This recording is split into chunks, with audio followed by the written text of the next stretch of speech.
जब तक यह महिला घबराई हुई है, उसे पता होगा कि पहले दिन इससे कैसे छुटकारा पाना है। लेकिन चाहे वह कितना भी जानती हो, उसे राहत नहीं मिल सकती है और कभी कभी वह निराश होने के लिए अपना सिर भी पीस लेती है।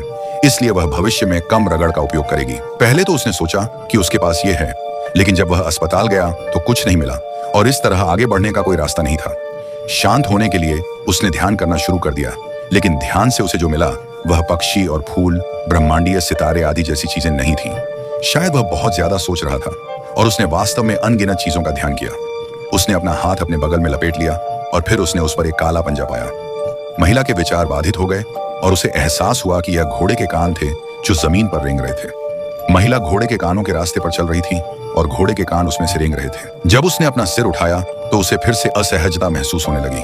आखिरकार वह टूल रूम में बैठा था और जब उसने काम में होने वाली परेशानियों के बारे में सोचा तो उसे अपना सिर काटने में असहजता महसूस होने लगी। हालांकि अब उसे राहत महसूस हो रही थी, लेकिन उसकी खोपड़ी इसे सहन नहीं कर सकी। इस तरह के घर्षण के कारण महिला के सिर के पीछे से त्वचा का एक बड़ा टुकड़ा घिस गया।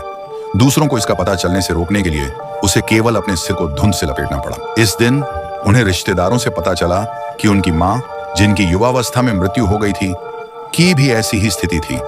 उनके चाचा ने कहा कि परिवार को किसी प्रकार का श्राप मिला था। पहले तो महिला को इस पर विश्वास नहीं हुआ जब तक कि घटना का समाधान नहीं हो गया।